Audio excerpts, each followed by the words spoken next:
ইস্তেগফারের এত এত ফজিলত আমি বুঝি না মানুষ কেন ইস্তেগফার করে না। এই যে মানুষ সকাল থেকে সন্ধ্যা পর্যন্ত, সন্ধ্যা থেকে সকাল পর্যন্ত পরিশ্রম করছে, কষ্ট করছে, টাকার জন্যই তো করছে। কারো হয়তো সন্তান হচ্ছে না, ডাক্তারের কাছে দৌড়াদৌড়ি হচ্ছে। আল্লাহ তাআলা আপনাকে এই সম্পদ দিবেন, সন্তানও দিবেন। আল্লাহ তাআলা সরাসরি কোরআনে বলছেন, তারপরেও আমরা ইস্তেগফার করছি না। আল্লাহ তাআলা বলেন, ফাকুলতু ইস্তাগফিরু রাব্বাকুম ইন্নাহু কানা গফফারা।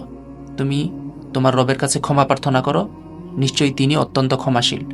ইউরসিলিস সামাআ আলাইকুম মিদরারা। তিনি তোমাদের উপর অজস্র ধারায় বৃষ্টি বর্ষণ করবেন। ওয়ায়ুমদিদুকুম বিআমওয়াল। তিনি তোমাদের ধন সম্পদ বাড়িয়ে দিবেন। ওয়া বানিন। এবং তোমাদের সন্তান সন্ততি বাড়িয়ে দিবেন।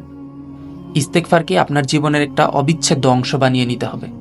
আপনার জীবনের একটা, যেন এই ইস্তেগফারটা আপনার জীবনেরই একটা অংশ। প্রতিদিন আপনাকে এটা করতেই হবে। কিভাবে ইস্তেগফার করবেন?